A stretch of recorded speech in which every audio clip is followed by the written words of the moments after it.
Microsoft shames US, world governments for stockpiling vulnerabilities after massive ransomware attack. Microsoft scolded the United States and other countries on Sunday for stockpiling software vulnerabilities that can cripple computers around the world after a massive ransomware attack, tied to a leaked trove of NSA spy tools, hit at least 150 countries beginning on Friday. The governments of the world should treat this attack as a wake-up call, said Brad Smith, Microsoft's president and chief legal officer, in a blog post Sunday. The ransomware, known as vnmedia, locks up computer files unless users pay a ransom in Bitcoin, an online currency.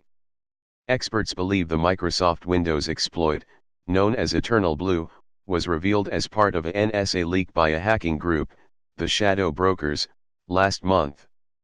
Microsoft released a patch for the exploit in March, but only for computers running an OS newer than Windows 7. After the attack, Microsoft said it had taken the highly unusual step of releasing a patch to protect older systems.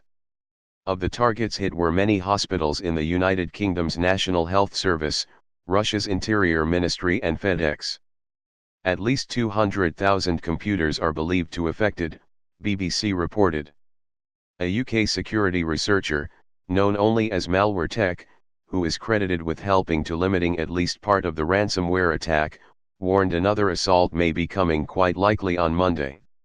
He explained that the latest worldwide attack is only the latest in an emerging pattern in 2017 of problems originating in governments who are collecting vulnerabilities rather than working with technology companies to fix them.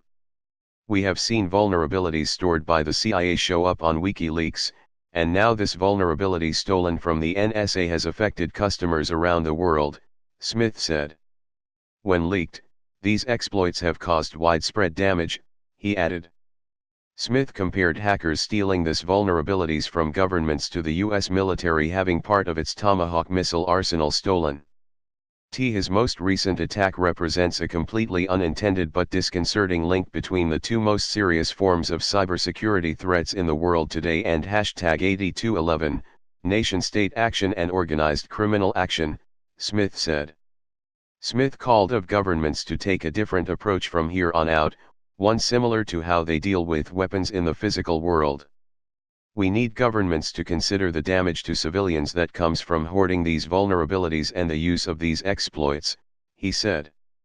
Smith drew attention to the call for a new Digital Geneva Convention in February, which would require governments to report vulnerabilities to vendors, instead of keeping them secret or selling them. Former NSA contractor Edward Snowden, who was granted asylum in Russia since 2013 after he leaked secret information from the NSA's surveillance programs, said this is the first time Microsoft has officially confirmed this exploit was developed by the NSA.